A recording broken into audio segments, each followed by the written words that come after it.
Live. Okay. Well, there he is. Just thought I'd go ahead for the YouTube guides and whatevers, as it were, the algorithm. Um, Wanted to give a special shout out to my friends over at Wolf Arms for tolerating me for hours on end today, because something better than just sitting around doing nothing. And I got to hang out with people who I actually like to hang out with, so there's that. So big shout out to Wolf Arms here in Vernonia. Thank you, brothers. I had a good time. Just didn't buy much. A couple of things, a gun all or whatever, and still got it in my pocket. Um, but yeah, I just want to say, thank you very much, because I got to hang out, and you know, it gave me something to do that was productive with my day, rather than just sitting here on my ass doing nothing all day. Because some things you can't do, you know, just I'll put it out there for you. Can't tell the temperature of steel when the sunlight is on your forge.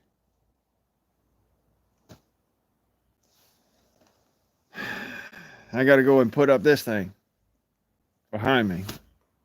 So, yeah, lots of fun. Anyways, yeah, I went down to Old Wolf Farms and I got myself a couple of different Doom-a-dads, and because I was sick and tired of sitting here and having my guns all nasty and whatnot, and wanted to go see if they had any black powder stuff in. They didn't. That's fine. Dog. Seriously. Like, manners cost you nothing. In fact, I know I taught you them. Anyways, had to go and get me a couple of brass brushes for my guns, because go through these things like freaking butter on a hot skillet. I mean, I blow through these things real fast. So I says, well, I'm gonna kick back now. I got pretty much nothing better to do.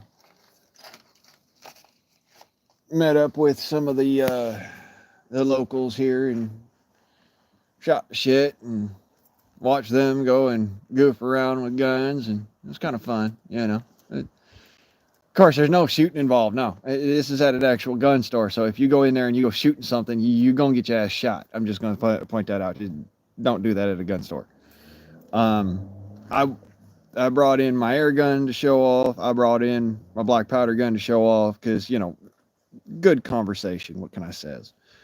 But I'm not gonna go out there and be like, here, go ahead and shoot it. No, bro, it's a gun store, not a gun range. The big difference.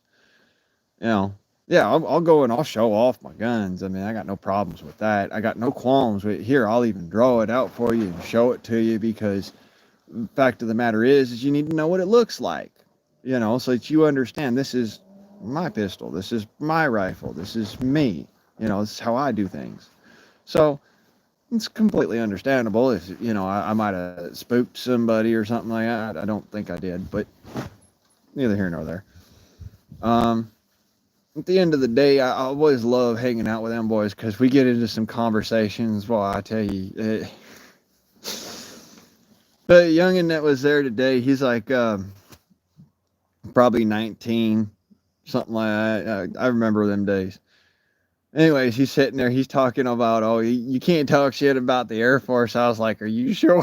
Dude, homie, I've been a Minuteman since I was 18. I'll be a Minuteman till I'm 65. And brother, Beyonce made fun of us. So No. Well, I mean, let me put it to you very simply. You ever heard of the term chair force? I mean, come on. It's just one of those you can't get around getting razzed. All right, it just that's how it is, and that's why I love hanging out with them boys over at Wolf because it's just they don't mind getting razzed and they don't mind razzing you right back. I mean, I love it. I think it's funnier than hell. I think it's fun, and I had a good time, you know. And Rip Curl, KP, how you doing? I didn't want to sit there and be like I'm ignoring any y'all just for reference. I ain't ignoring you. I'm just sitting here having me a beer and relaxing because today was uneventful, but it was still a good day. You know, at the end of a good day, I like to have one beer. At the end of a shit day, I like to have about three. Dustin Stein, good to see you, brother. Welcome to Ye Old Guardsman on and Houdini's live stream. Yeah, best offing, go be a do. None. That's the best offing. Go on. He's a handful. Oh, I'm gonna put this up here so that y'all can see everything. Yes, here. There you go. Of course, here's the do. I love a do. That's a hoe. Get my hoe. Oh, my hoe. Honda. Was Krieg. Red Ziel. Was Krieg.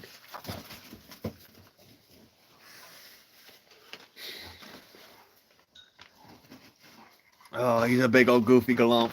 I love him to death, though. Oh, thank you, Dustin. I had no idea.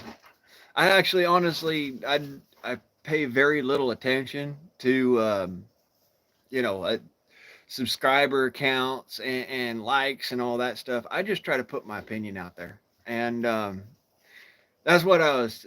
I don't know if anybody who was at Wolf was watching my live stream or will watch it after the fact. I don't care.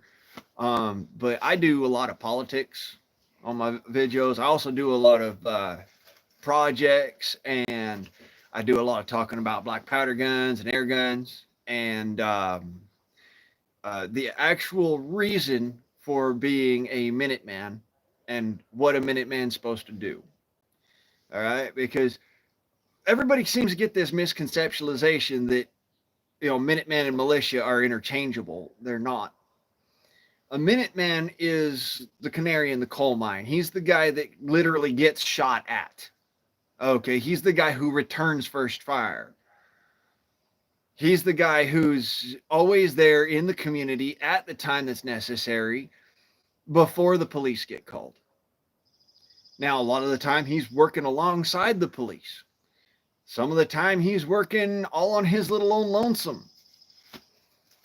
But whatever the case may be, whether it's Bubba with his shotgun and his buddy with his Colt 45, or it's a bunch of Gravy Seals hanging out, Minutemen are Minutemen and militia are militia.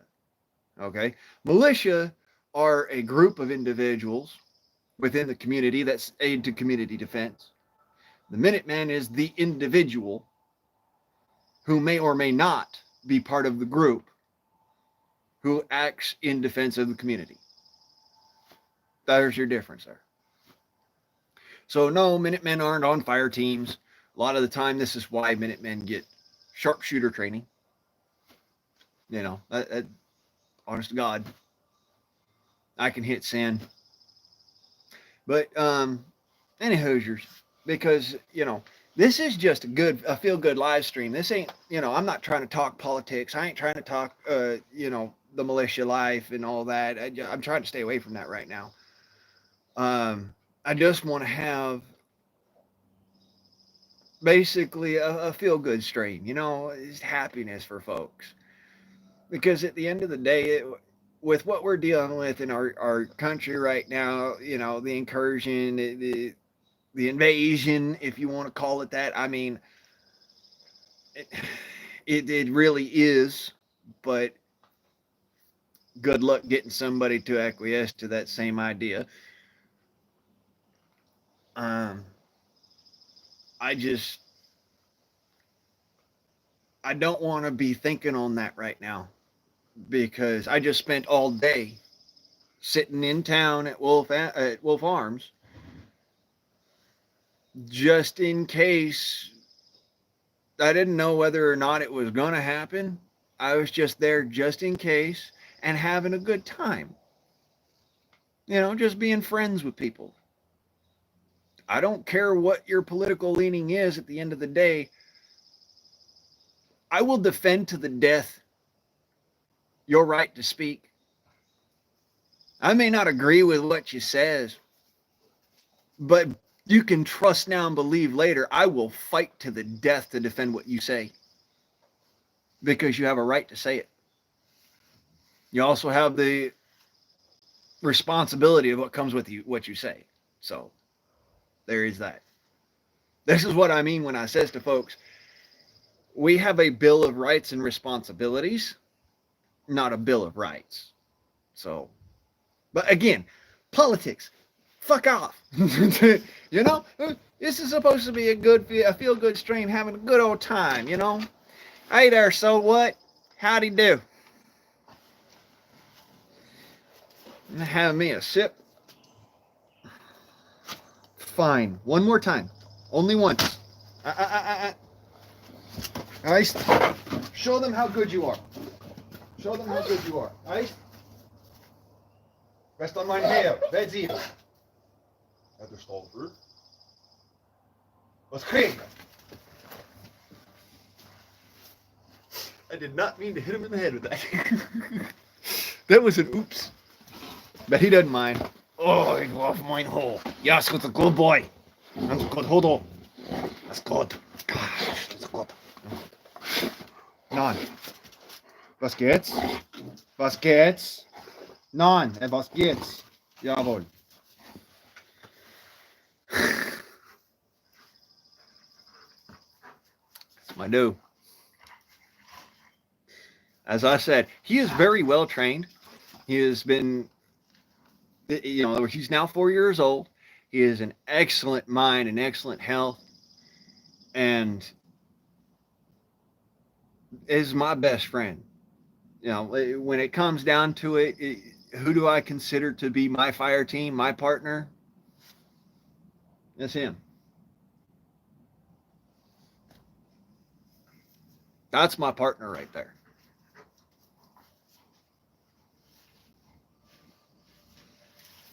140 pounds of fur missile.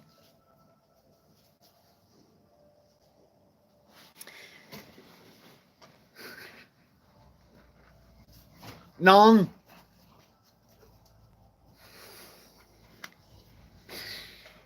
Oh boy. Today has been an exercise in dealing with more people around me than I'm used to. I don't do crowds. I don't do like I don't know if y'all know this, but when I was in Los Angeles during the Floyd riots, it was literally everything felt wrong. And I was just driving around keeping eyes while the police were down doing their job and the fucking on the line. I was just driving around. Okay, this is what's happening here. This is what's happening there. This is what's happening there. Everybody's okay. Nobody's doing something stupid. Nobody's engaging in criminal activity. Nobody's going out and burning shit down. It's all over there on the 101 freeway. So you guys can handle that sort of stuff. And I'm just eyes on the ground. And yet, it was almost too much. I mean, I spent half an hour down there on the line, and ended up getting smacked in the head with a baseball bat. This is why I don't like crowds. I don't handle crowds well. I get nervous, I guess you'd says. And it's probably because of the life that I've had to live and the shit that I've been through.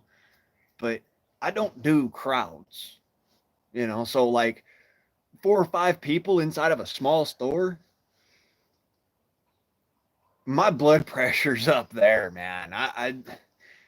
And I'm still at the same time, I'm having to remember, keep your composure, keep your smile, you know, be a kind, courteous individual. Nobody here is interested in doing something stupid or hurting people.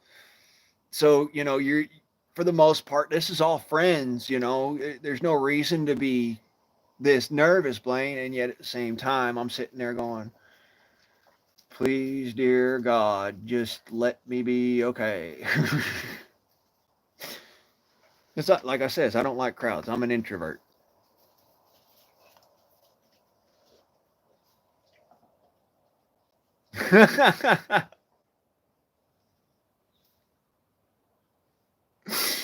So what? You are a devious individual. I love that. I love that quote right there. That is a great one. And yes, I love my do. None. That's the whole thing with that, Bubba. I, Papa's, see Papa's doing stuff? Yeah? So go. Go be a dude. None. Take you, Gator. Go be a dude.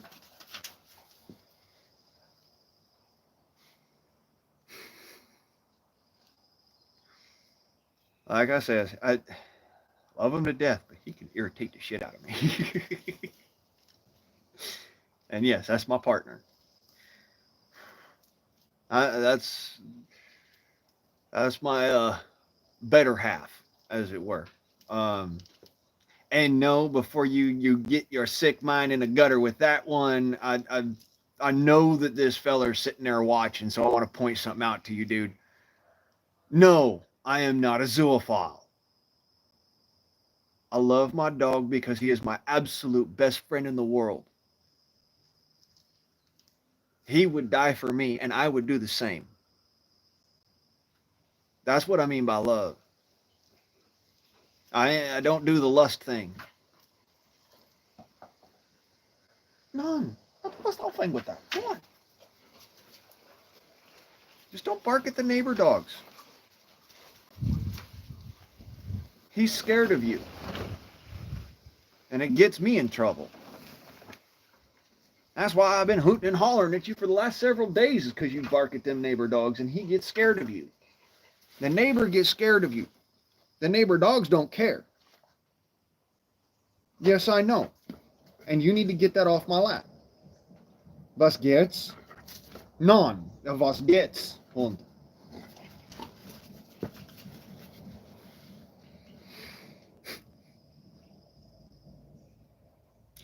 He understands English, he understands German, and he understands a little bit of Spanish.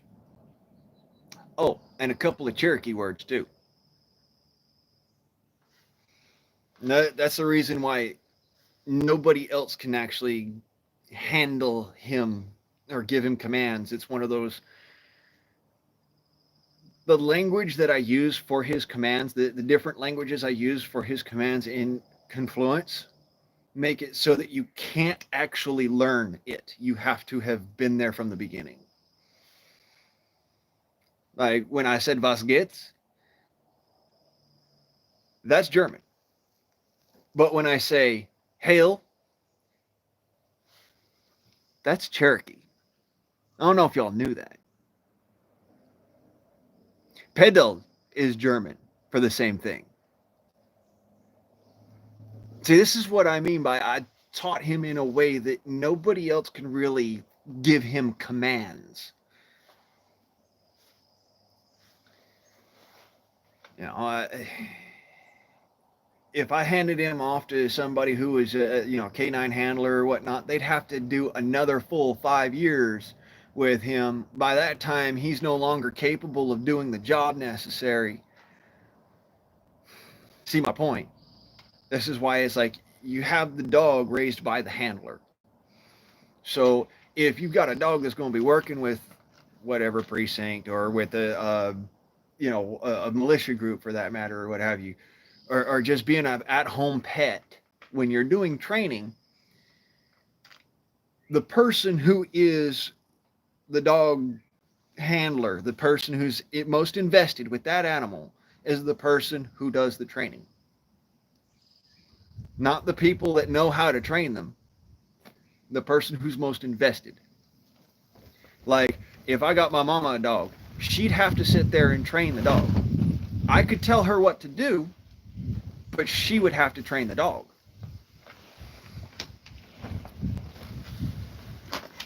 I mean, I could actually start a freaking a dog program here in Vernonia for the local PD if they wanted, and teach them how to be dog handlers. But on that same, I can't just hand them Houdini and say, well, here's a dog, go do. That doesn't work. So really comes down to the handler is the person who does the training. And this is why when folks tell me, oh, well, I spent hundreds of dollars to get my dog trained. Did you train them or did the trainer train them?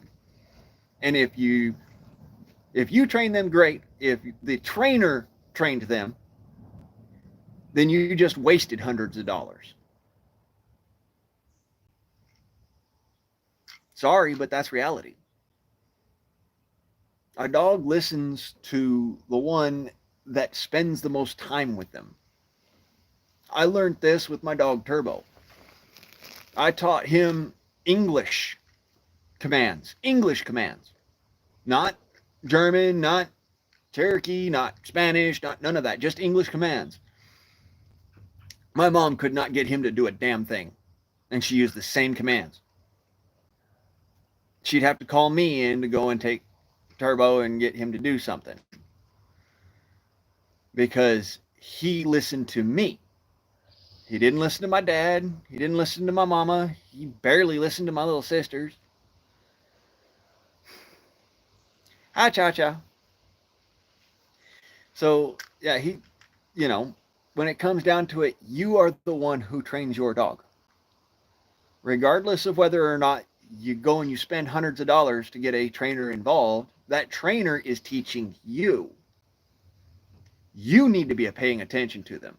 And when they tell you what to do, that's when you turn around and teach your dog what it means and what you want out of it.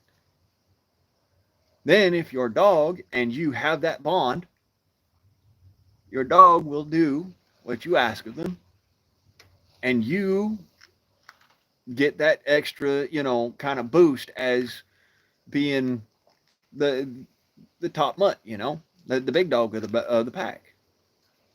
Precisely why, he's got this mentality of, I don't listen to anybody except for my papa. My mom comes here and she, he's a lover. He loves her all to pieces, and he'll be all sorts of nice with her. But she can't tell him to get down off the wall. She can't tell him, stay, because he doesn't understand that. And not only that, but he doesn't understand that she's allowed to tell him what to do. So it's got to be me. And for that same reason, I don't want to be taking him out on the town and whatnot, because I don't want him to get too comfortable with people, because then he'll let just anybody walk through.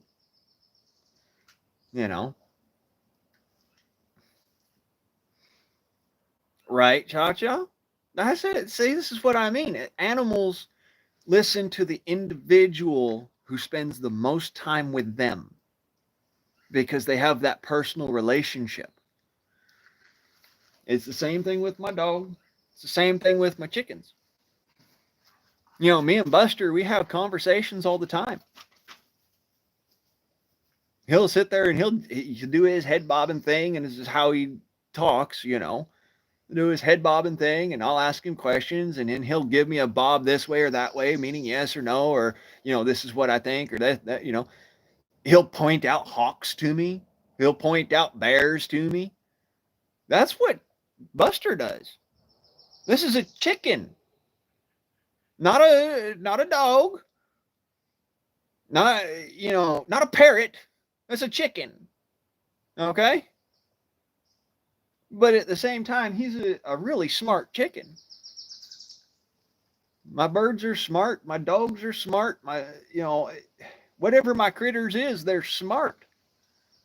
It's because I teach them. And this is what I'd say to anybody out there who is a, you know, an animal person. Your dog or cat or animal, what have you, is a perfect reflection of you. Without all the fluff or the ability to lie. They showcase who you are. I don't know if you noticed it, but he's real chill. He's calm. And all he wants to do is protect his home.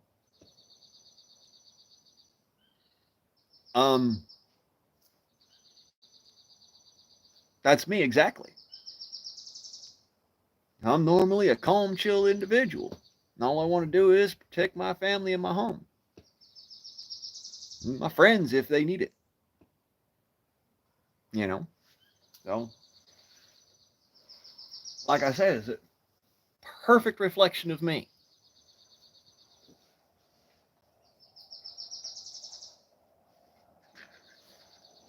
And yes, he has a voice on him.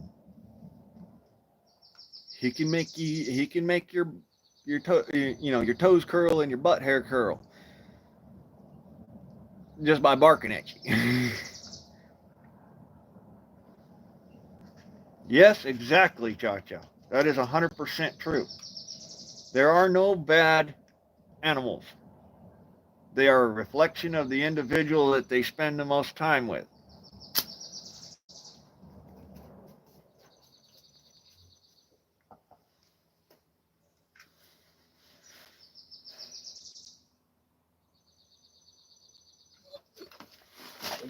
Fine.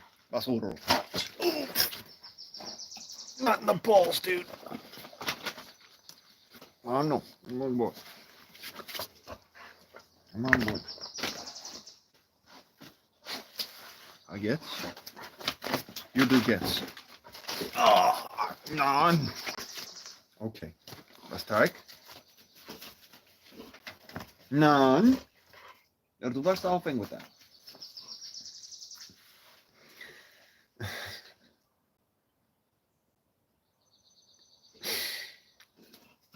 Yes, he is a handful. And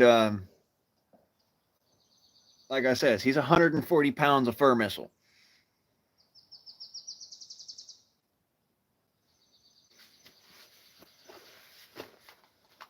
He has gotten very big. No, don't do nothing with that. Go on, dude. Get that thing out of here. You know. You know.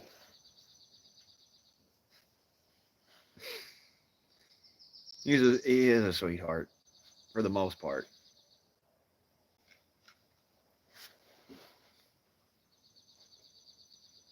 Even when he doesn't know somebody, he won't bite them. For the, I haven't seen him bite someone yet. I'll put it that way. Without being given his attack command. That's Houdini. Yes, I said your name.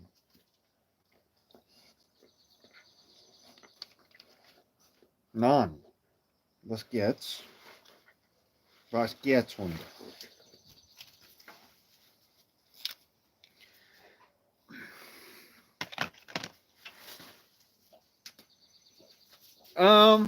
Yeah, just down in Eugene. There was also supposedly in Portland, but Miss me with it. I mean, I didn't see nothing coming out of Portland yet. That being said, wouldn't be surprised if it shows up today and makes me a liar. But at the same, as far as I'm concerned, at this point in time, I have not heard anything. Um, Small towning, no, there has not been any kind of small towning. It's been a lot of big city stuff. Here in a small town, there's just everybody's got a gun. Everybody. I mean, I walked down the street today with my rifle on my back. I bullshit you not. In the city of Vernonia, where there's so-called a no long guns ordinance, there's a no shooting ordinance, there's a you can't walk around in public without concealing ordinance. Nobody gives a fuck around here. Because all that is political crap. And everyone here understands that. Exactly. An armed society is a polite society, and you will not find much folk around here that ain't polite.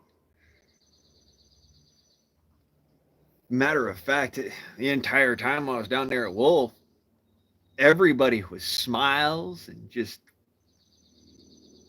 happy to be there, happy to see you, just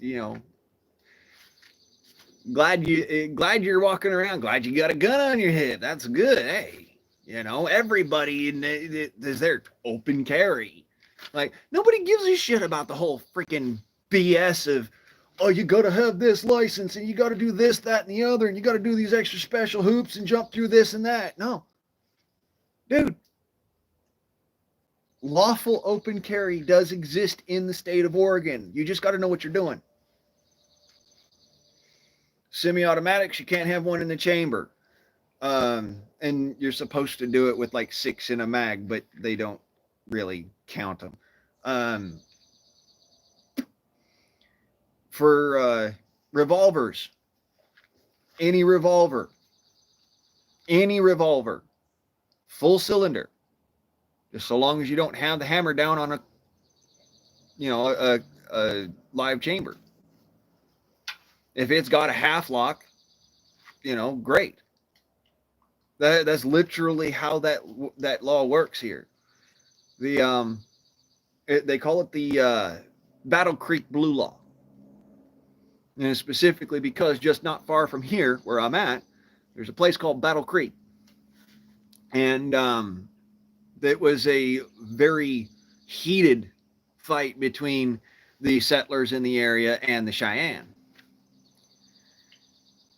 And so at the time, you couldn't actually go into town without having your pistol with you.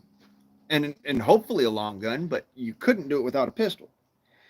And that's because the Cheyenne didn't care whether you were at your home or you were out and about or you were in town.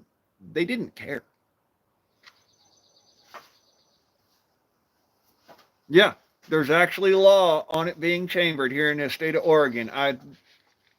It blew my mind. And I didn't know it. I didn't know about that law until I found out.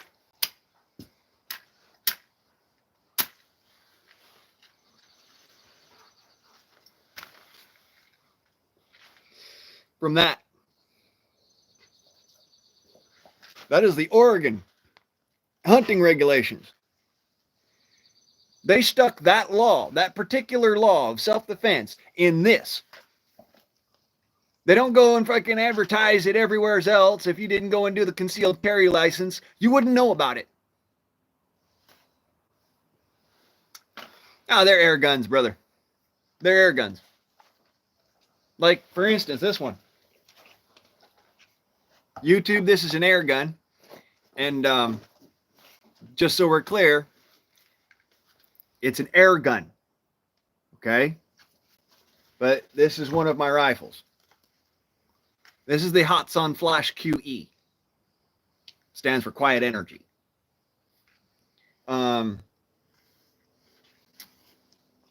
Moderated suppressed air rifle. Utilizes 10-shot rotary magazines. Like,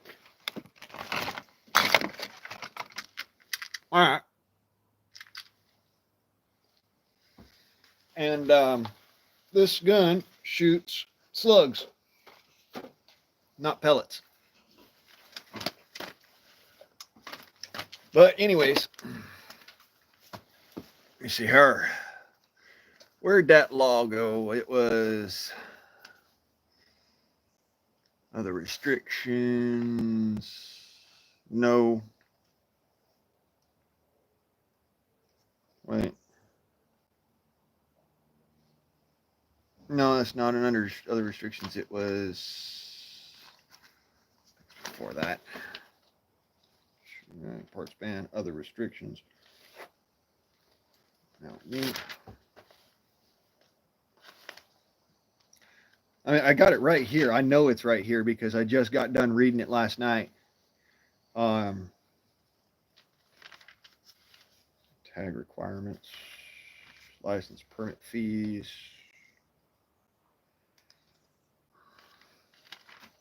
License requirements.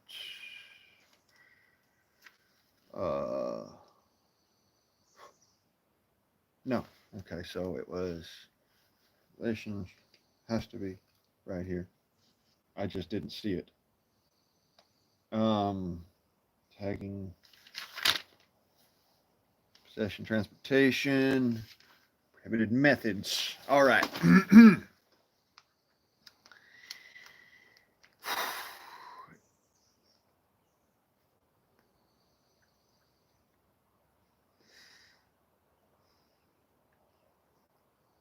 This is actually pertaining specifically to 631, 350. Still trying to find it, mind you. But as a hunter, you're legally allowed to open carry. So it's also in the regs here. Weapon provisions. Okay, here we go. I think that's...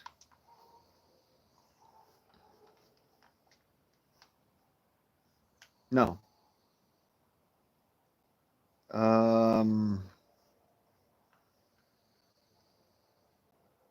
It's in here, and I know it is because I just got done reading it like last night. It was telling me, you know, you can carry a gun, but you can't carry it loaded with one in the pipe because that goes against 631, 350, which 631 is the concealed carry laws in the state of Oregon.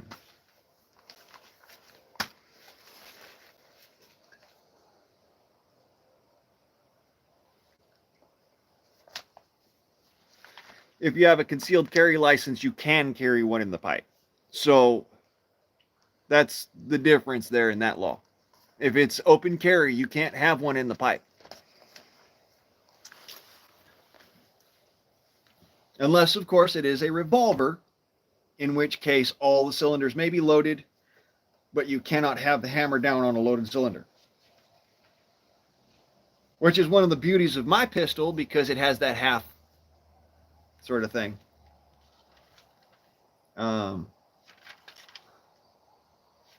Landowner youth. I think it's right here. I can't find it now. But yeah, you're oh, funny enough, you can't hunt deer in the state of Oregon with a revolver, or well, with a black powder revolver.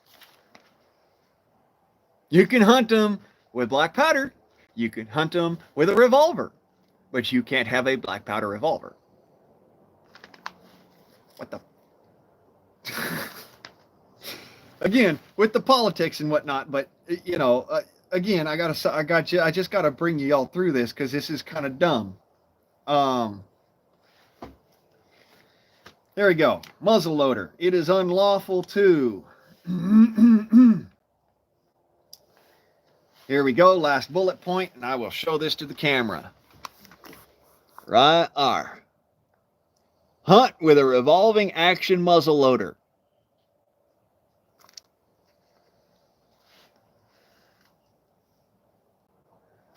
Does that make any kind of sense? I mean, whatsoever?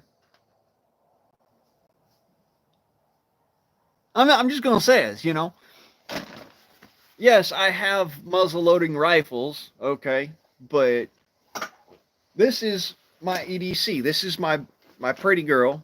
This is Josephine. All right. And as you can see, it's a long barrel black powder revolver. And she is a very capable pistol. In fact, it would be what's considered to be, in the colloquial term, a pistol caliber carbine. Because I also have a stock for this. Yet, I can't hunt the black powder style for deer with that revolver. It makes no sense to me. Oh, get out of here. Go on. What are you going to do? You know the rules. No, get that out of here. Go on. All right. Ever solving. No. Not the balls, man. Get this thing and get it out of here. Why do you always got to target that spot?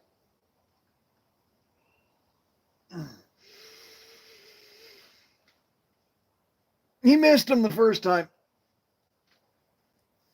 Then he got them both the second time. That hurts. I'll be all right in a few seconds. I'm taking quite a few shots of the pills.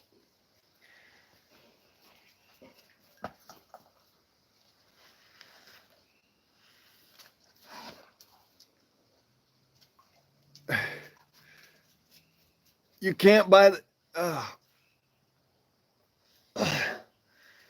Dog, stay away. No, just stay away from me with that for a minute, please.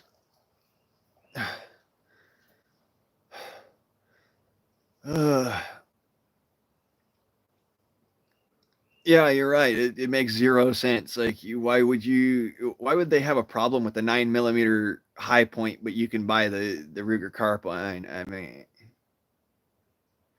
yeah, it makes zero sense. You're absolutely right about that.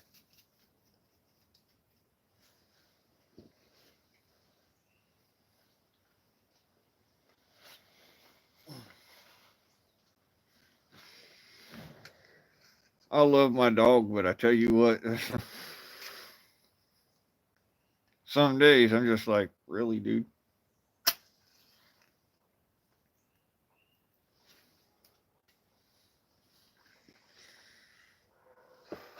So, anyways, I thought I'd bring that to your attention because I wanted to go out there and take a deer with Josephine, because one, it's a proof of concept. It's proof that, you know, it's a righteous equipment to carry. You know, same body mass proportion, same size, weight wise. You know what I mean. So it's good enough to carry. That's what that it was kind of like one of those. Well, this is one of the ways I can proof this, and proof it so it's beyond possible doubt. But after reading that law, I recognize that the state of Oregon ain't interested in fucking logic and reason.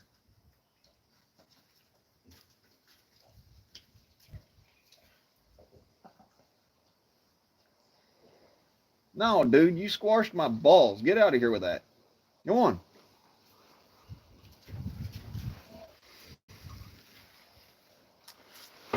I love you to death. Jesus, what? Oh. That hurt.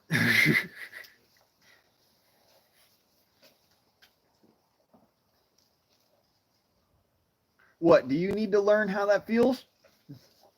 No? Then you notice how he came to my left side? That's how he says no. He can say no. He can also say yes. Yes is right hand, no is left hand. And he knows the difference. None. Let's get it out of here.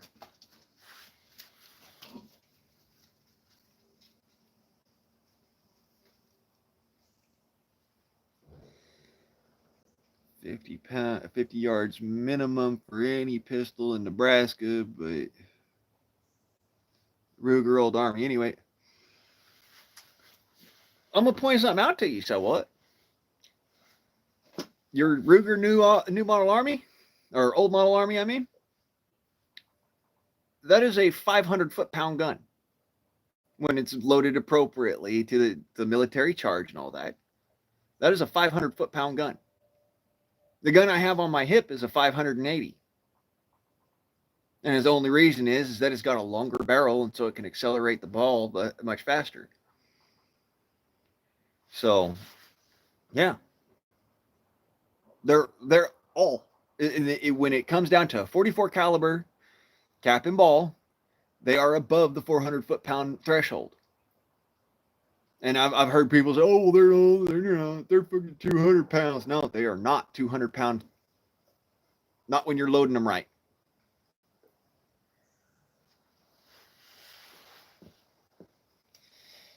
$50 grains of compressed black powder and a ball is the military load.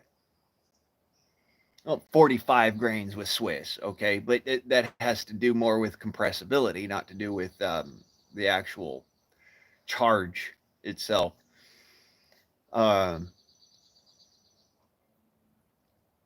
So, I charge my gun with 50 grains of black powder, and it's definitely got the get some to do something. It penetrates this far into the dirt, and that's what,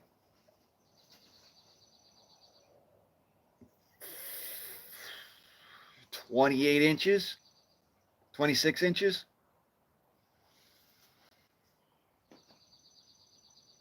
It's almost 2.5 feet into the dirt. Black powder guns are not a joke.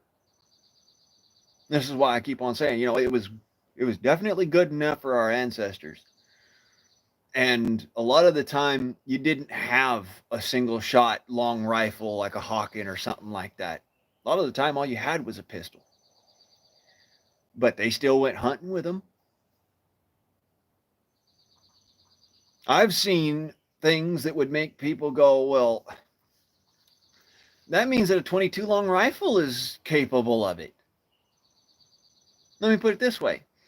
I know everybody's seen Keith Warren, the hunter dude that goes out and he uses the Dragon Claw, the Samyang's Dragon Claw, same rifle as I have, same air rifle, I mean, 50 caliber, about 192 foot-pounds of energy, just a little bit more than a 22 Magnum.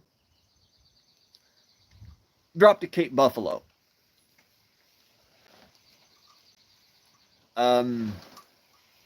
So you're saying that because the gun itself is a caliber larger than what is normally manageable, it's better.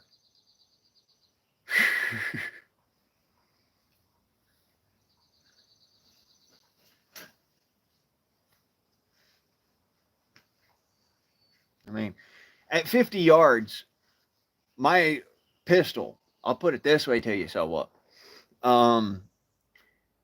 At 50 yards, my pistol will still do the same amount of penetration as at 25 yards.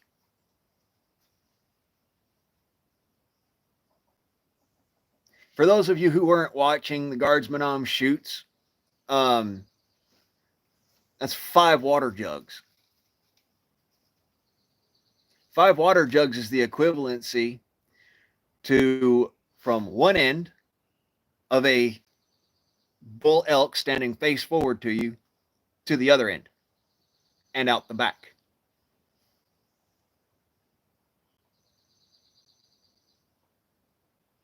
Just in case y'all didn't know that.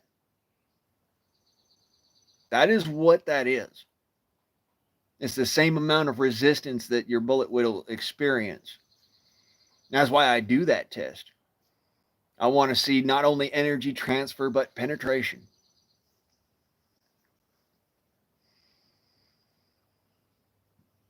And because there's the thing right there, and this is something that even though, you know, Buffalo, what's his name over at Buffalo Boar, Tim Sundles, he will agree with me on penetration is key. He doesn't agree with me on the idea that a black powder gun is capable of being a defensive weapon in the situation of, you know, violent predator attack. And I can kind of understand where he's coming from with that, just because of the energy with it.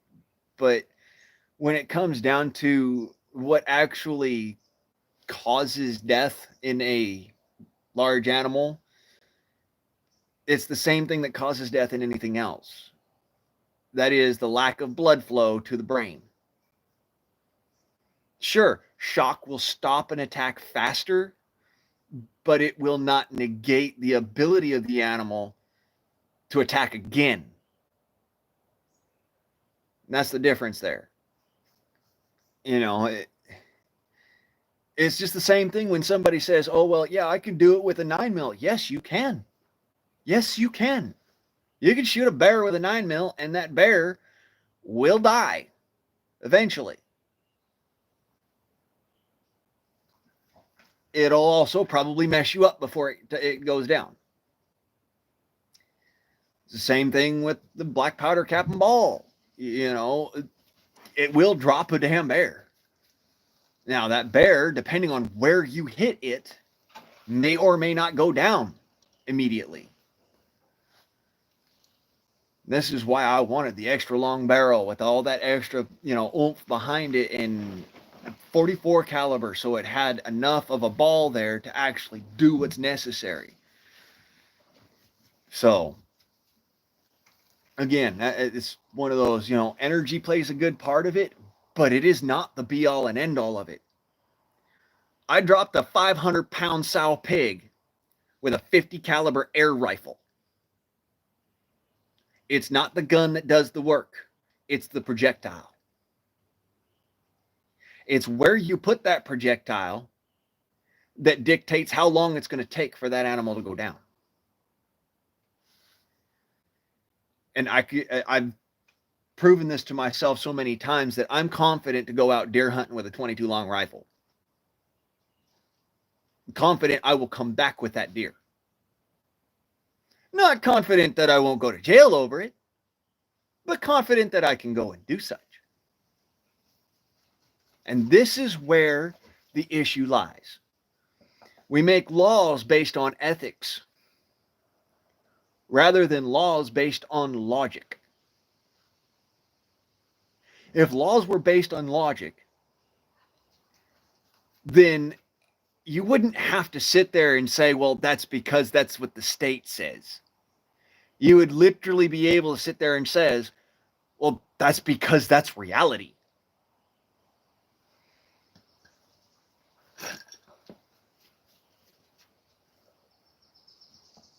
The stainless 12-inch 58, yes, it definitely makes a big difference when you put it on just 2 inches on the end of that thing.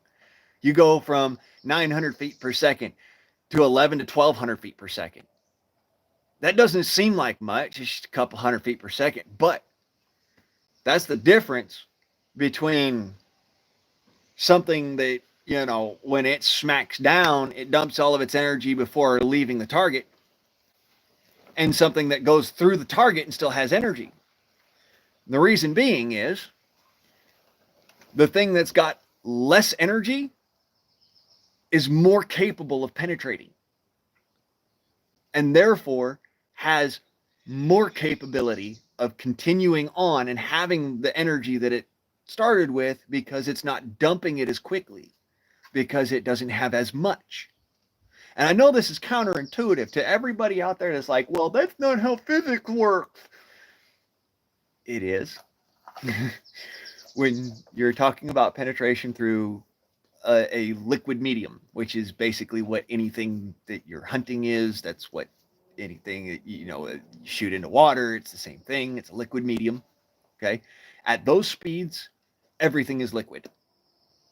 It just depends on what kind of liquid it is. It could be a non-Newtonian fluid, or it could be a Newtonian fluid. Everything is liquid at that point.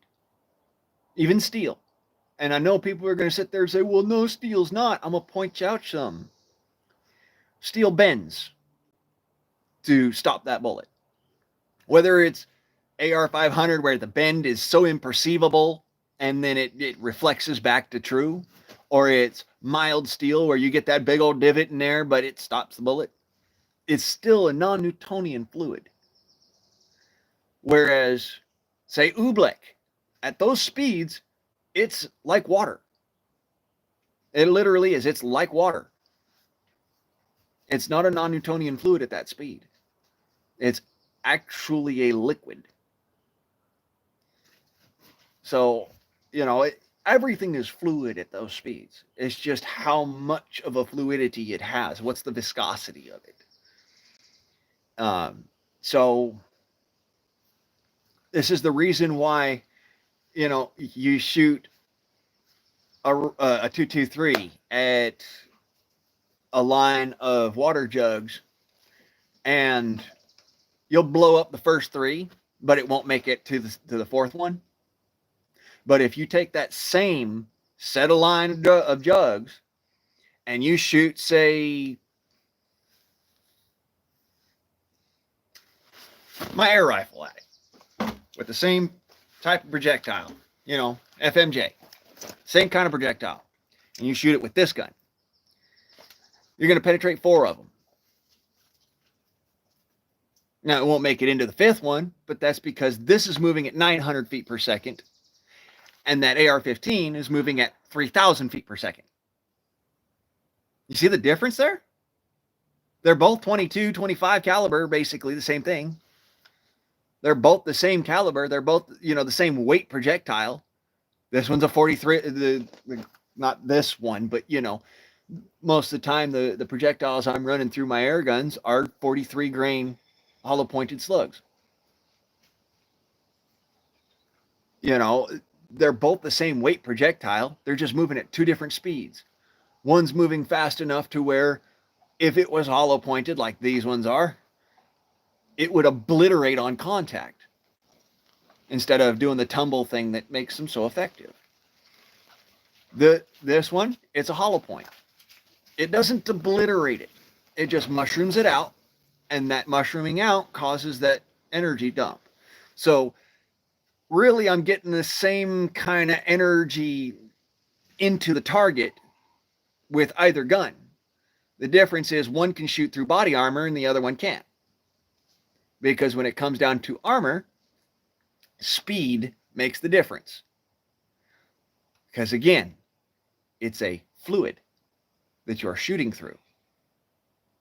And that fluid either has to shear or it has to move out of the way. Okay? Either you spread the fluid or you shear the fluid. And the difference may seem like nothing really, but it is a difference. I'll make it a little bit. I could do this kind of, I'll show y'all. So let's talk about shear force. Okay, that's shear force. The speed that it took sheared the metal apart. Now, let's talk about spreading force. All right, so I'm going to take this with a very thin piece of harder metal, and move much slower.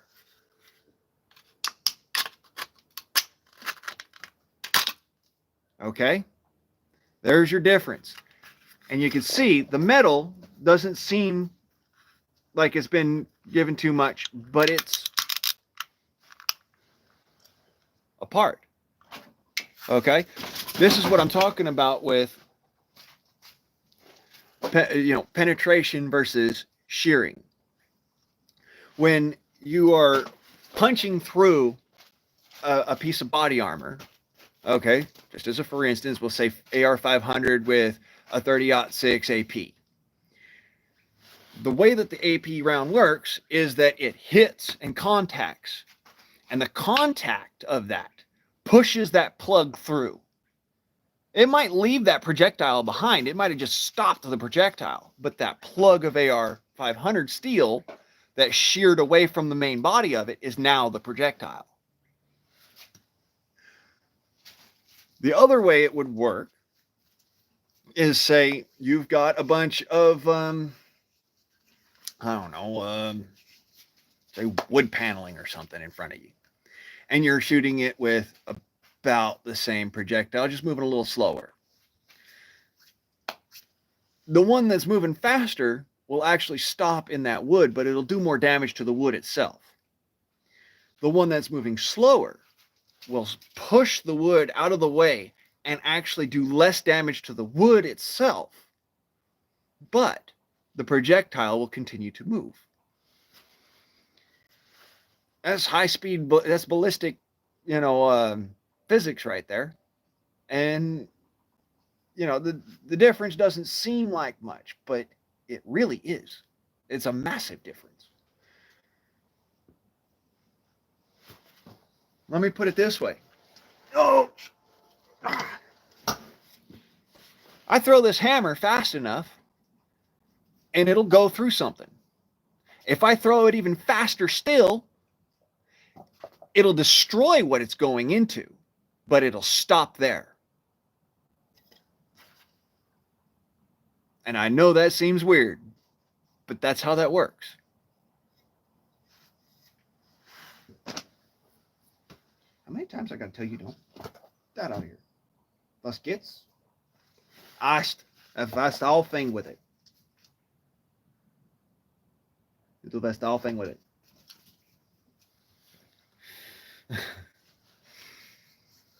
So, yeah. Oh, by the way, today's stream is brought to you by my Give a Shit. Nope, not today.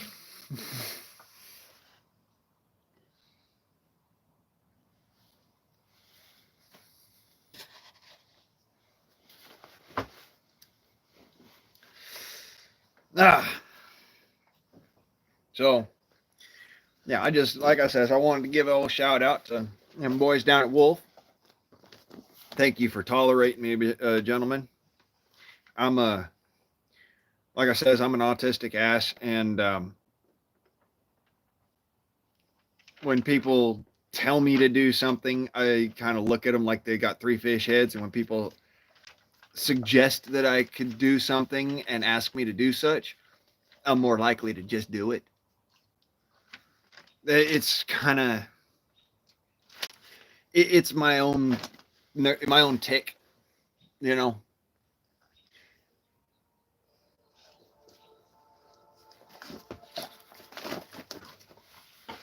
Yes, I love voodoo.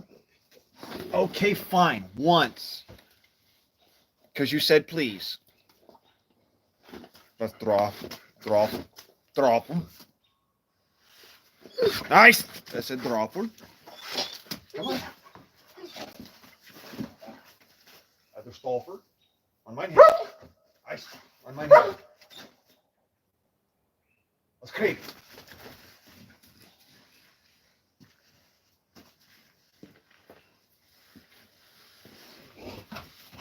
Yeah. Go on, get out of my face. I love it. Get out of my face.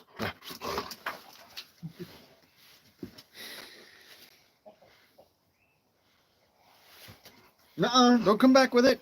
No. We're done. All done. Oh, Lord. Today has been an interesting one. Simply went into town earlier today to go get just some medicine for myself because my body's starting to freaking hurt. And then I walked, walking past them like, fuck it, I'm gonna go into Wolf. Go and see if they got some black powder stuff in there. Maybe they got some caps in or something. Nope.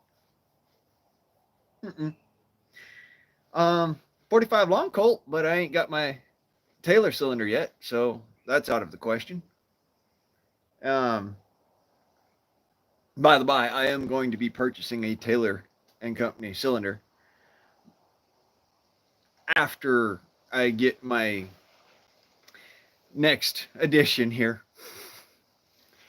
I've been kind of holding off on really making it publicly known, but I'm going to start carrying 2 pistols. I'm gonna have a brace of them. I'm gonna have one new model Army Vaquero, which means that, okay, just to kind of showcase, we'll use a hammer for this because of YouTube's terms and policies. Anyways, on your side here is called strong side, okay? Crossways here is called Vaquero. All right, this is appendix. This is Vaquero. So you know the difference. Where we get the term living vicariously.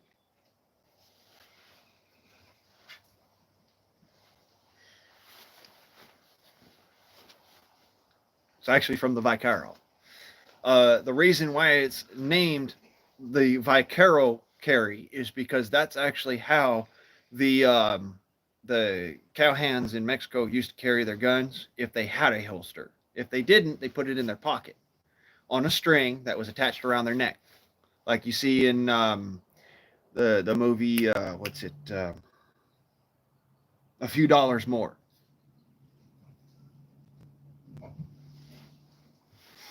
So there's your difference there. You know, you got your Vaquero carry, you've got your appendix carry, and then you've got strong side carry. Now, strong side is military. It's got a rich history. It's, you know, what all of our police departments use. It's what our military uses. Is what a lot of civilians use. Okay. Vaquero is one of those carry methods. It's kind of, for the most part, it's gone by the wayside. And nobody really does it so much anymore unless they're doing the, you know, non. I told you no. We're done. We're done with that. Get that out of here. Anyways, where was I? Oh, Vaquero carry. You don't see it very often anymore unless somebody's doing, you know, cowboy reenactment and stuff like that. But the reality of it is that Vaquero was actually much quicker to draw than it was for you to carry strong side or to carry cavalry. In fact, cavalry draw was one of the fastest draws out there, especially if you paired it with a road agent spin. Now, for those of you who don't know what a road agent spin is, that's where you draw from the hip, but the pistol handle is facing forwards. You pull out, flip the gun around in your hand so that now the handle is in your hand, and then you pull back the hammer. That's a road agent spin.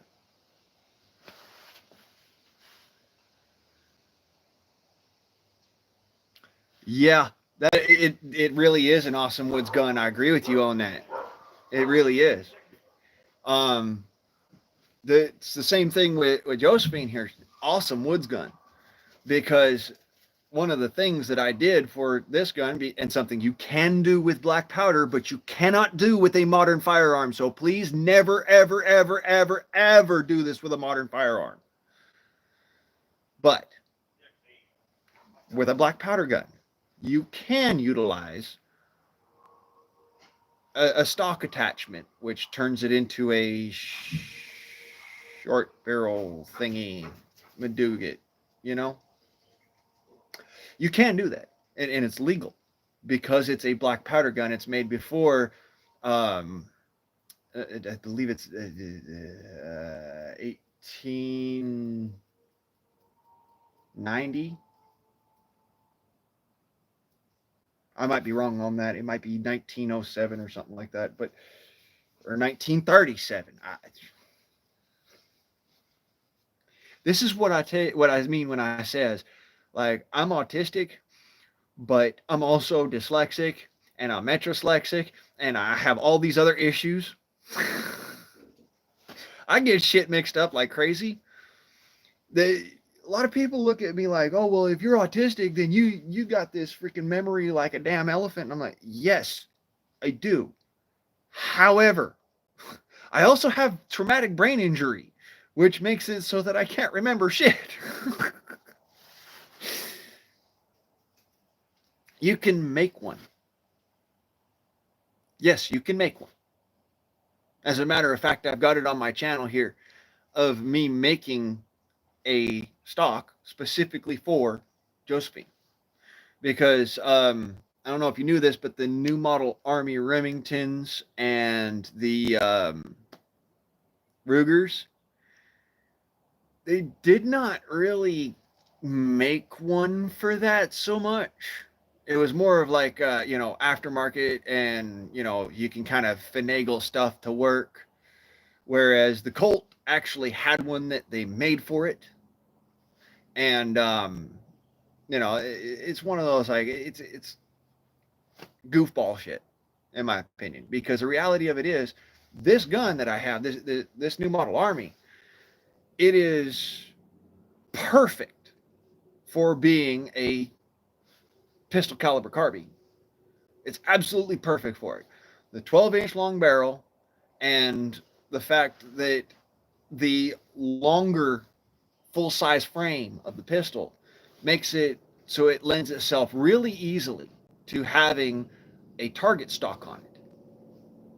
And you know what? I'll actually showcase that to you here in just a minute. Damn it, that's all inside.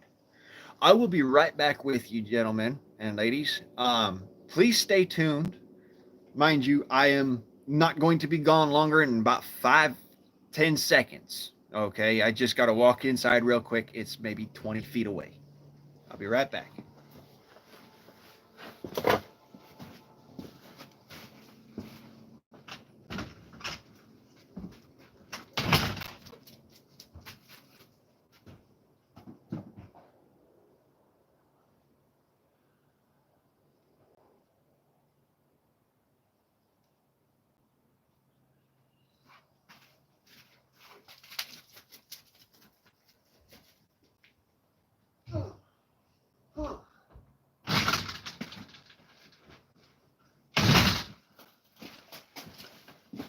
See, I told you it was only about 5 or 10 seconds. Non, du bist aufhängen. Du sniffins? Sniffins? Okay, best aufhängen with that. So, this is the stock that goes with Josephine. You might notice something there. It says Southern Crescent on the back end. Goes right in there, which makes it perfect. That's what I'm talking about with, it's that perfect size for being a woods gun. And I made that out of a piece of firewood with hand tools. Yes, I made that out of firewood with hand tools.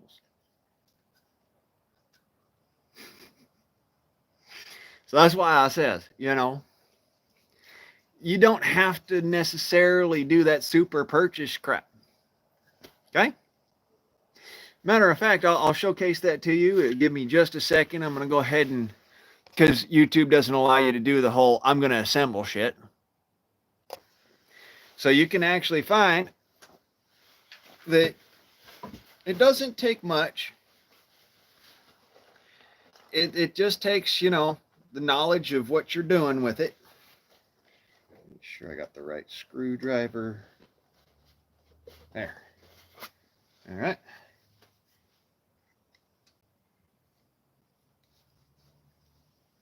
Undo that. One screw, and in a matter of seconds, I can go from having a pistol.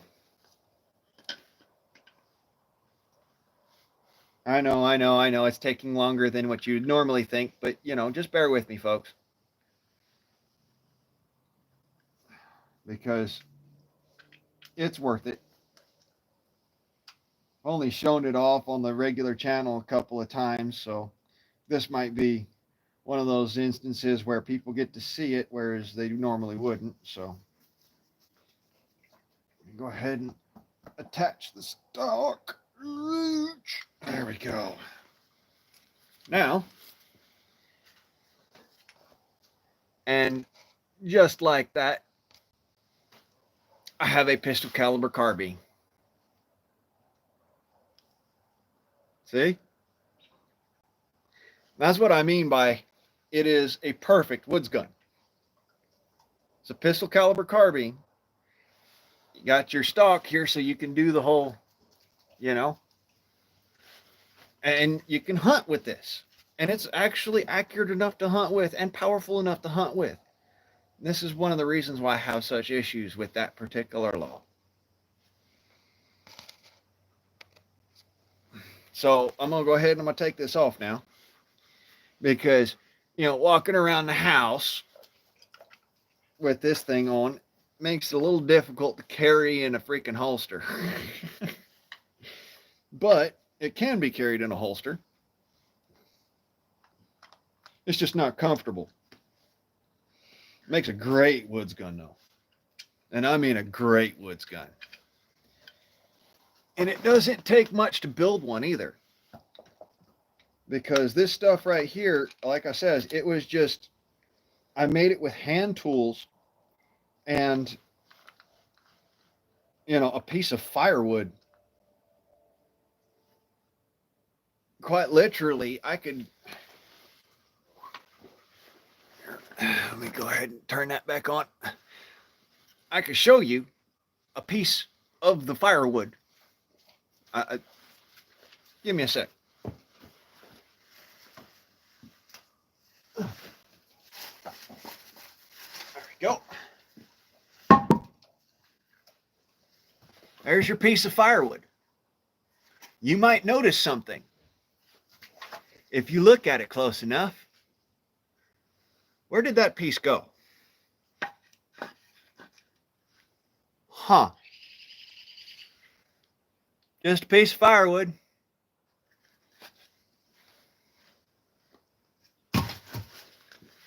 That's what I mean about that.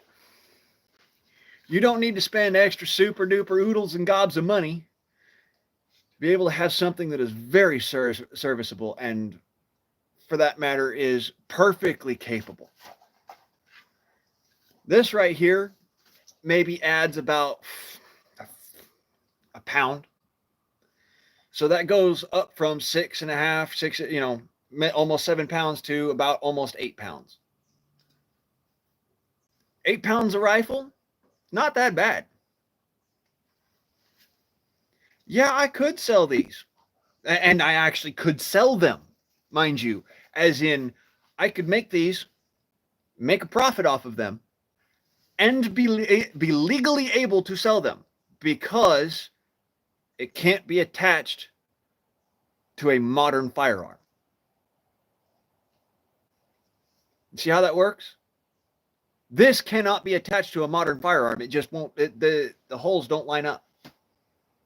The modern firearm, if you look, you've got this retainer pin here. Modern firearms either have a retainer pin up here, or they have two, or the one screw is right here, not down here.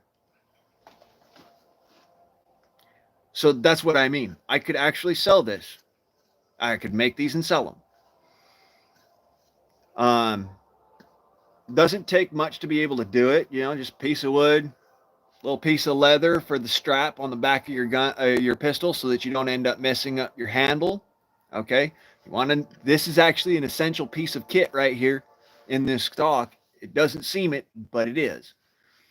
And then, you know, thick enough piece of wood on one side so that it holds the weight of the gun. And then the stock, of course. I used some epoxy to stabilize it, but you don't need to. And boiled linseed oil, and it is stained with coffee stain. That's coffee stain. That's what that actually looks like when it's fresh. In fact, this isn't even fresh. This is several months, maybe a year since I made this. And that's how much of the color change has happened. Again, for your viewing pleasure, there's your difference in color after a year with coffee stain and boiled linseed oil.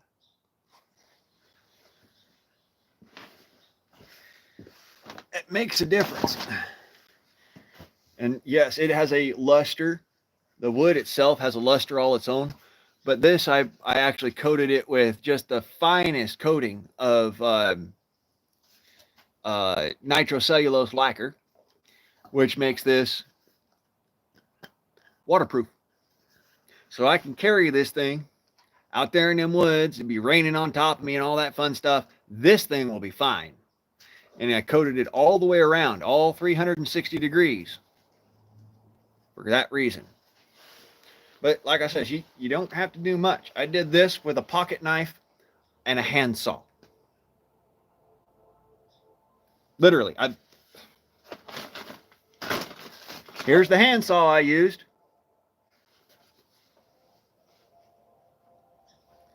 Here's the pocket knife I used. Those are the two tools necessary to make that. Literally, doesn't take much.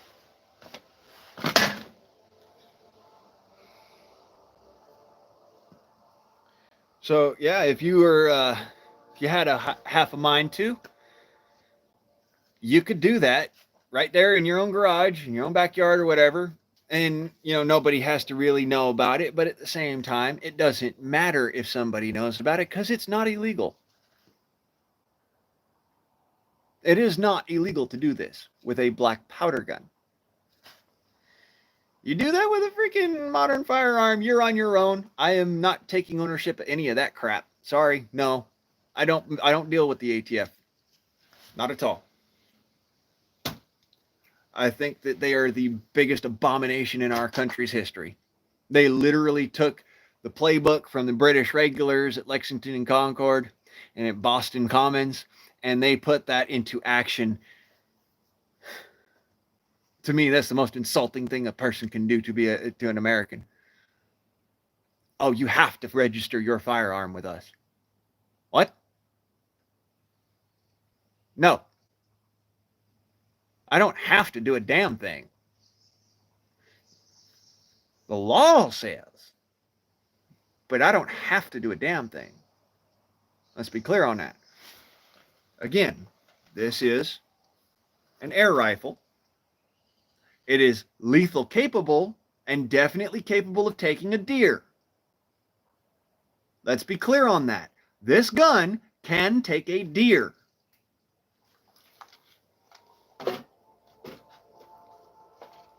You can also have it shipped directly to your house with no FFL and no extra specials, and the government never needs to know.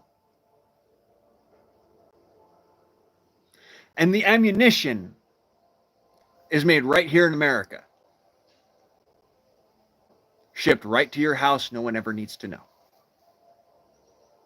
Discreetly so, too.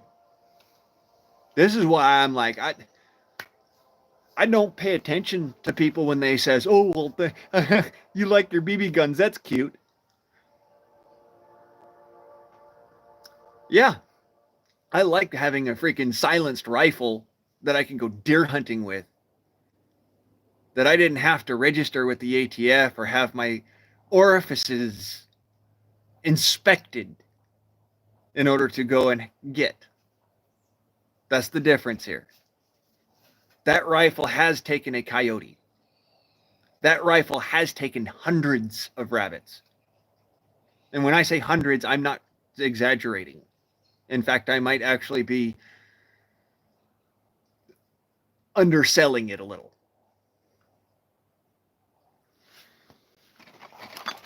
Okay.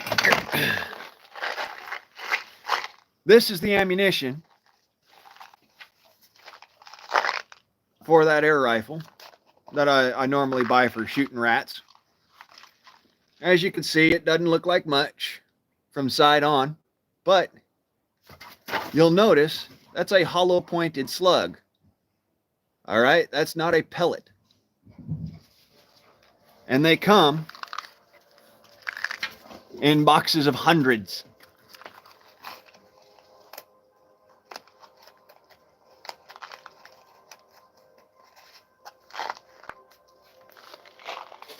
Oh, by the way, once again, this is the Hatsan Flash QE. Stands for Quiet Energy. Yes, mine's a little bit decked out, looks a little bit prettied up, but in all reality, the only things that this doesn't come with is the light, the strap, and the scope. The rest of it is all intact all the way. Everything else comes with the rifle. You get several of these magazines, okay? You get about 3 or 4 of them per rifle. You get all the extras and doodads. All you got to do is purchase a hand pump. Trust me, spend the money on the nicer quality hand pump because it's worth it. And you got to buy the ammo. You got to buy yourself a scope or some other sort of sight because it doesn't come with sights. Okay. That's the cheapest one that they make. And it's $319. At least that's what it was when I bought it. It might be like $500 now. It is less expensive to buy a near top tier air rifle than it is to purchase a similar performing firearm. When I say similar performing, I'm talking 25 ACP. Similar performance. You'll be spending at least $1,000 on that 25 ACP. Whereas on this, that $1,000 gets you the rifle, the scope, the hand pump, and ammunition. Hey, Tim, how you doing? Good to see you, brother. So, yeah, go to Hatsan USA. All right, and I believe that's a .com. Matter of fact, I can look it right here on my rifle, and it'll tell me. Says right here. 25 caliber, 6.35 millimeter, made in Turkey by Hatsan USA Incorporated, Bentonville, Arizona, or not AZAR, Arkansas. All right. Fill dry air only, max pressure 200 bar. And yes, it's the see if I can get that there. Hatsan Flash. That's their cheapest one. That's their, their starting system over at Hatsan. And I'm a big fan of Hatsan because for the same capabilities that you would get out of, say, like an Impact, or a Wyrock, you get with that. The same abilities. Difference is in price. The Wyrock or the Impact would be more like $1,400 to $1,800 for the low end stuff, going all the way up into $3,000 to $4,000 to $5,000 for those guns. That gun will do everything that those guns will do, for $300.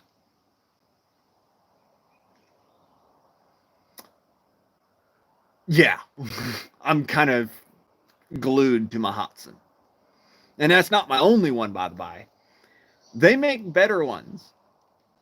Anybody who's been a long-term watcher of my channel knows they make much better ones. I have an Invader Auto from Hudson. I believe the max out was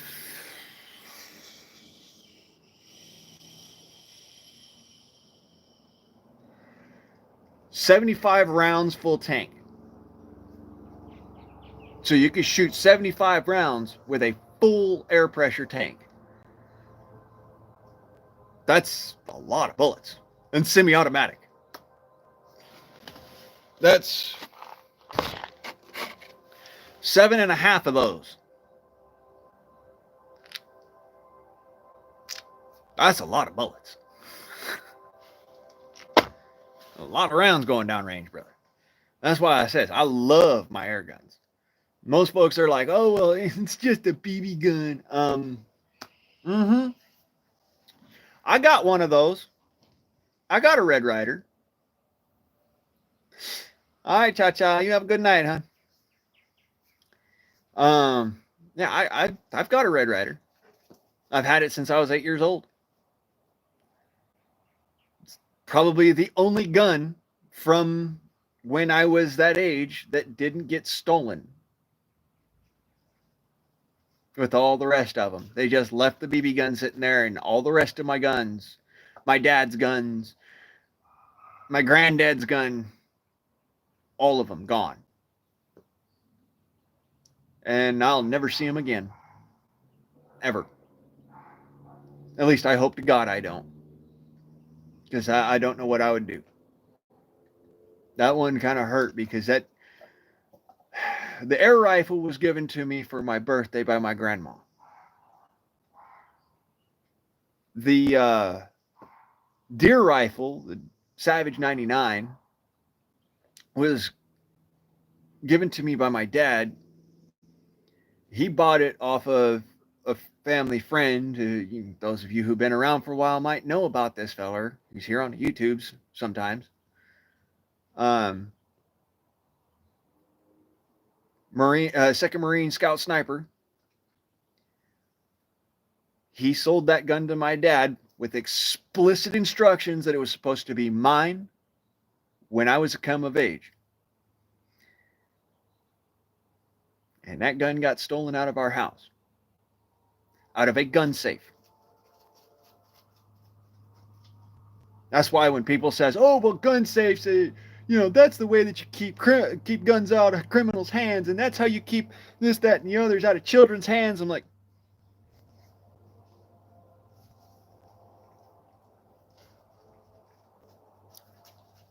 use that rock between your ears for more than just rattling around in your cranium. Your children are incredibly smart. And they are able to intelligently understand how things work. At the age of 8 years old, I broke into that particular safe with a Bic pen and a lighter. Your guns are never safe unless they're right next to you. In your hands. That's the only place they're safe. Everywhere else is the facade of security.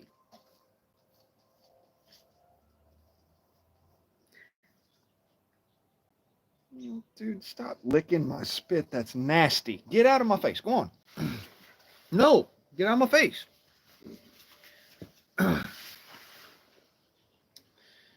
So, yeah, that's why another reason I don't buy modern firearms, because the government sticks their big freaking brown crap sniffer into your business whenever you get the modern stuff. Across the board, by the by, I don't know if you knew that. Across the board, if you buy modern, the government has their nose so far up your backside that you could actually give them a nose job by taking, turning sideways and squeaking one out. So that's why I say is, I won't deal with the government. I just won't. We're done. They're done. I got no respect for somebody who wants to freaking govern my life from a fucking 5x5 cubicle. Sorry, but you're not standing in the woods with me, brother. You are not out there dealing with people who are trying to kill you, brother. Stop being a dipshit. That's what my whole thing about that is. If it wasn't for that, yeah, I wouldn't mind going and buying modern arms. You bet. I'd go. Shit, if it wasn't a situation of where I have the government so far up my rear end that I can taste their breath and what they had for dinner last night, I personally would have no qualms purchasing a modern firearm. None. In fact, that's what I grew up on. I love modern firearms. It's kind of for me, who I'm a physics nut. I love physics. And I also love chemistry to an extent, but I love physics more. Okay? Just because I nerd out on that stuff. I can't, for the life of me, justify a hobby in physics with somebody telling me that I can or can't do something a certain way.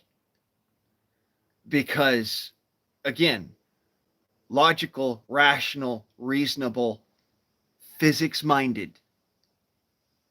This is why I have such a freaking mental block when it comes to that. People say, oh, yeah, well, I can sell you this. I'm like, you could sell it, but not to me.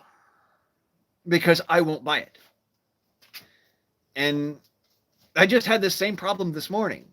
Or today, really, over at Wolf. I was this close, this freaking close to trading my truck for one of the sweetest ARs I've ever freaking held in my life. But I stopped myself. And do you know why I stopped myself? If you answered because you'd have to go and then tell Uncle Sam that you've got a modern firearm that you bought from a store, you'd be correct. That's the reason. I passed the background check, okay? Even with as spotty of a history as I've got, because I went through the legal process to do it appropriately, I passed the background check. I am mentally competent. I still won't deal with them. I could be the damn director of the ATF and I still wouldn't deal with them. That's my point on this. I would be doing everything in my power to make sure that they never exist after I leave.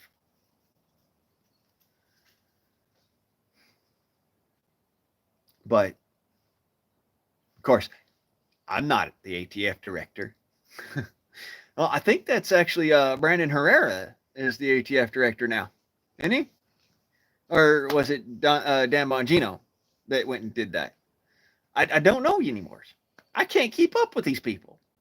This is one of the reasons why ATF is such a problem. You can't keep up with them. Every other day they're figuring out, oh, well, we can twist this rule this way and come up with our own rules, even though Congress said that's not okay. This is the people that you are telling you have a firearm. These are the people that you are telling, I have an automatic long-range hole puncher.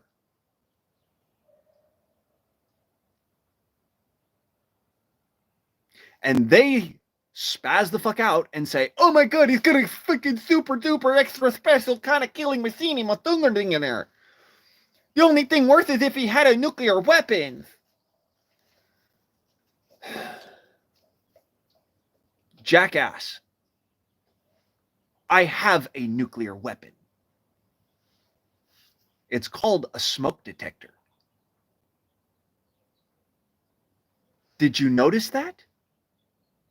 Did you know? Maybe you didn't. It takes 5 smoke detectors and a matchbox, and you can turn your entire neighborhood into something that is unlivable for the next 10,000 years.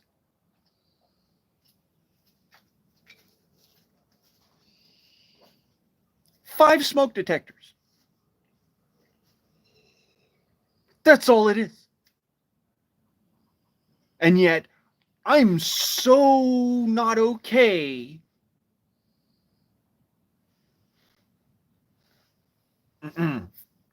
This is what I mean by when I says the ATF is an abomination and they should not exist. The fundamental reasoning for them should not exist. You can literally make a nuke in your backyard. David Hahn did it. What's his fuckers? He's not as well known, but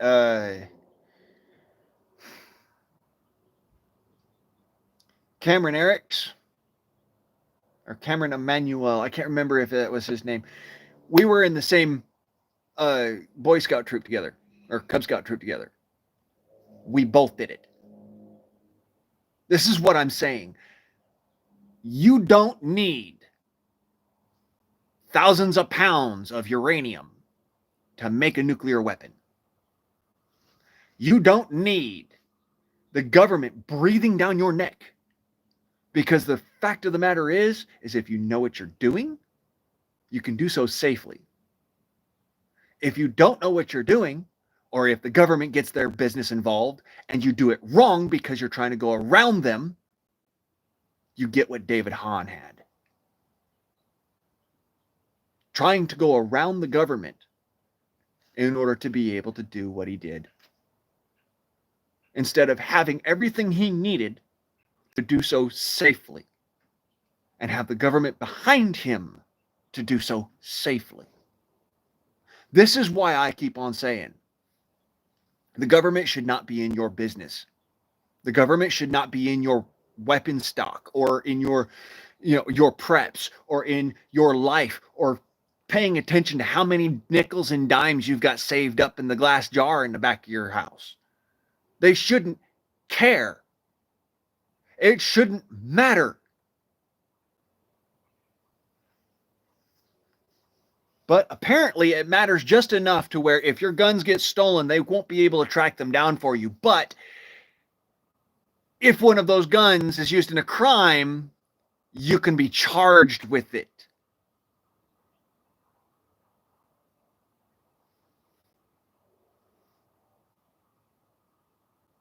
Excuse the fuck out of me.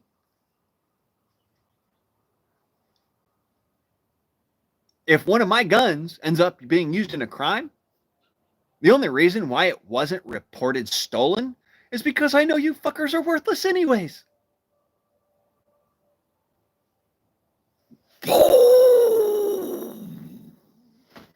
You know what I mean?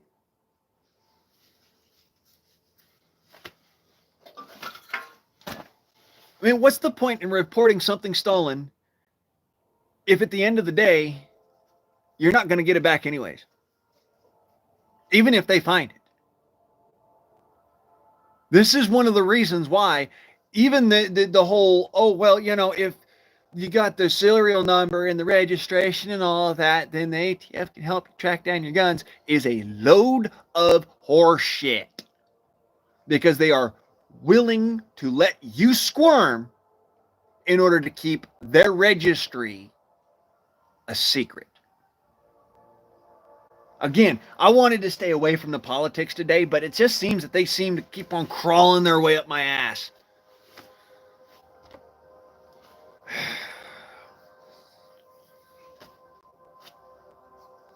Imagine for a second. That's literally what it comes down to.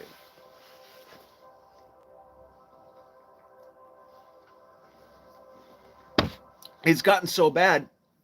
Black powder gun manufacturers put serial numbers on their black powder guns, even though that's not necessary. And nobody who ever buys a black powder gun is going to register their gun because they don't have to. They still put them there because every firearm, whether antique or otherwise, must be serialized, lawfully speaking.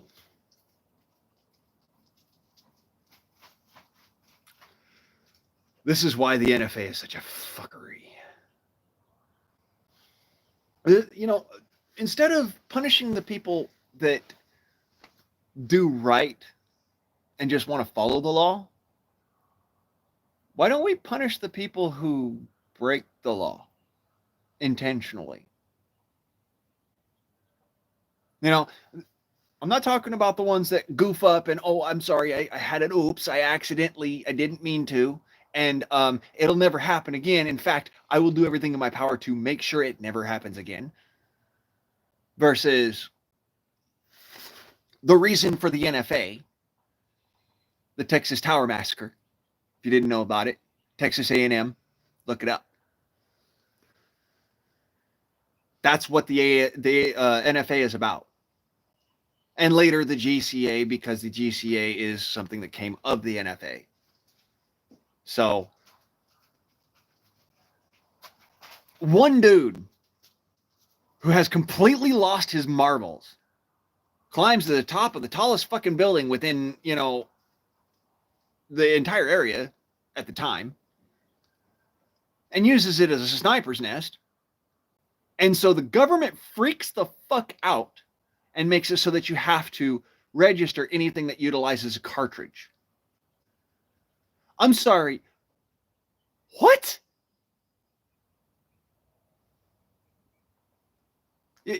Everything that utilizes a cartridge, you have to register it. You can't order it in the mail anymore. Or wait, no, you can order it in the mail right up until 63, by the way. You can't, you know, this, that, and the others for these other things. And by the by, it doesn't make any difference. If somebody is interested in doing harm to other people, they're going to find a way. They're not going to give a shit whether or not it's a freaking legal or illegal gun. They're not going to care if it's a gun. This is one of those things that just really blows my mind. It's like, dude, do you realize more murders have been committed with this? With a hammer than have ever been committed with a gun.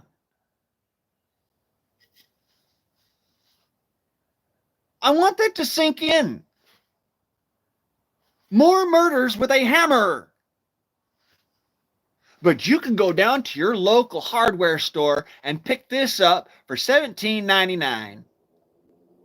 And you don't have to do any kind of registration, nothing extra special, nothing for that. But this will still kill a damn moose dead.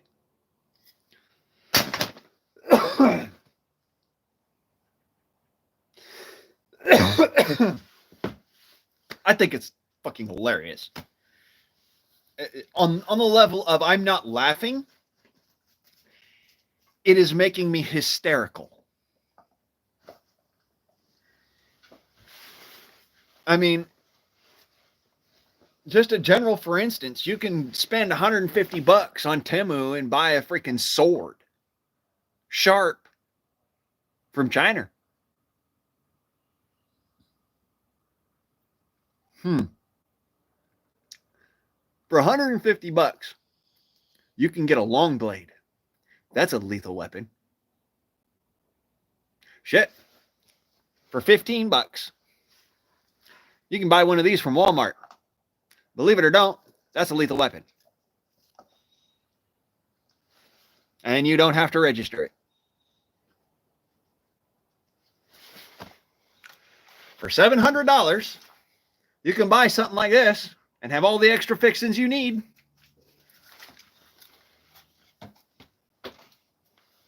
You never have to register it. Nobody ever has to know you have it. But for a modern firearm that utilizes cartridges and modern smokeless powder,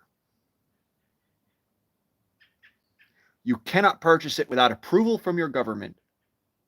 You cannot purchase it without registering it with your government. And you cannot carry it without a permission slip from your government.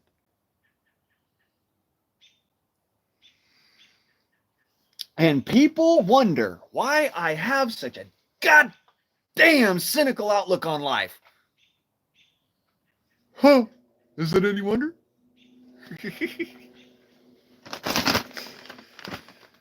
This is one of those reasons why again, I try to stay out of the politics because I become an asshole. And I don't want to be an asshole. I just, it kind of naturally happens. I'm autistic to an extent. What they call high functioning autistic.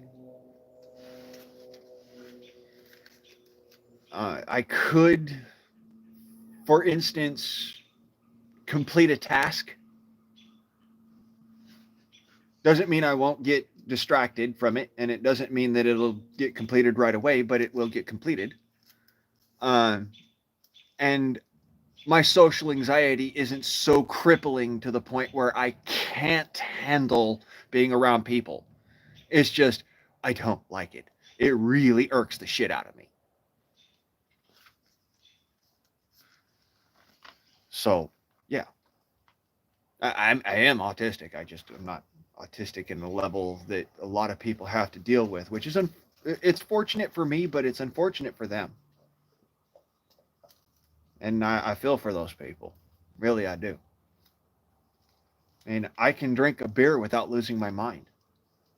I can smoke pot without going crazy. I can train dogs. That's something that not every autistic person can do. And I understand that.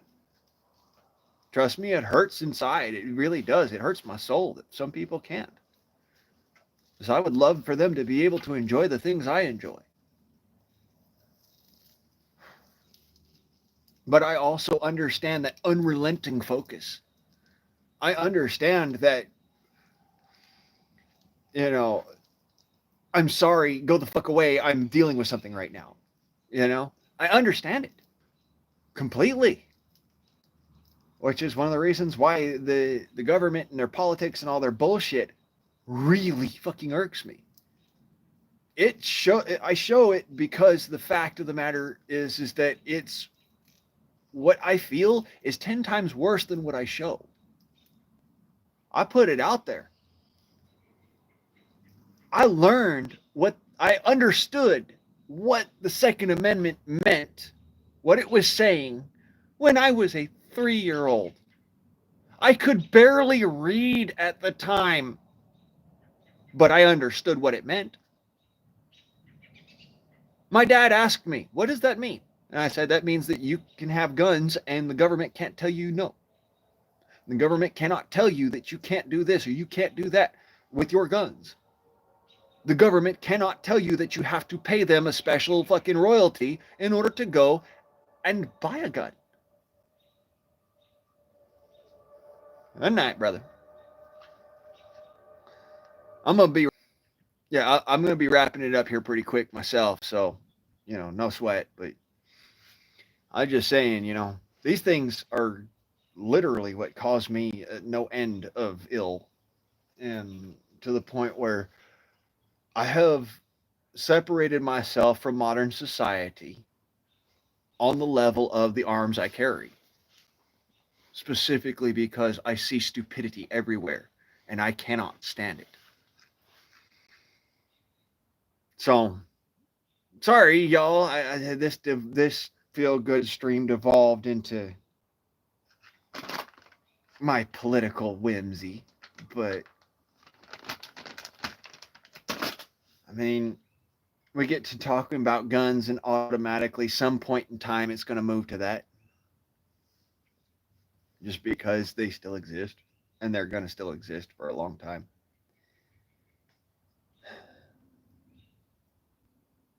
I just want to point out to you before I let y'all go and I leave.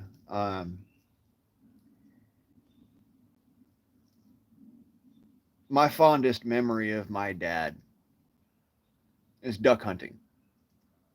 Me and him together out there. I didn't have a gun at the time. It's just a matter of, being out there together and hunting, spending time together and, shooting shit and shooting the ducks and having fun.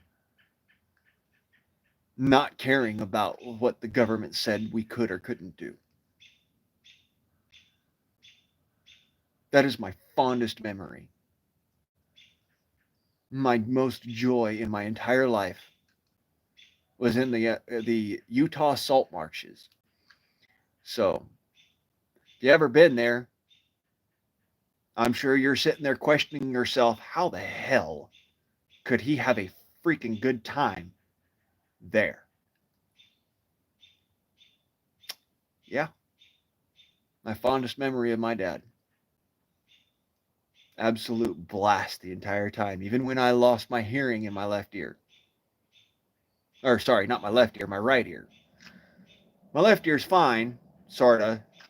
Of course, that was from broken jaw, but my right ear, I'm half deaf in it to this day because I had a shotgun blast go off next to my head. Doesn't bother me that happened when it was from my dad, and it doesn't bother me that it happened while we were duck hunting, and it doesn't bother me that it still hasn't healed, and it will never heal. That's because that is my most favorite joyous memory of my dad. It's the one time I ever saw him smile and his smile met his eyes. Every other time it was not. You see the difference there? And that's what I mean. My absolute fondest memory. So, anyways, y'all have a good one. Thank you for coming to my TED Talk. I'm Yo Guardsman and motherfuckers, I'm out. Computer, stop. Stop. Yes, I want to stop streaming. Thank you.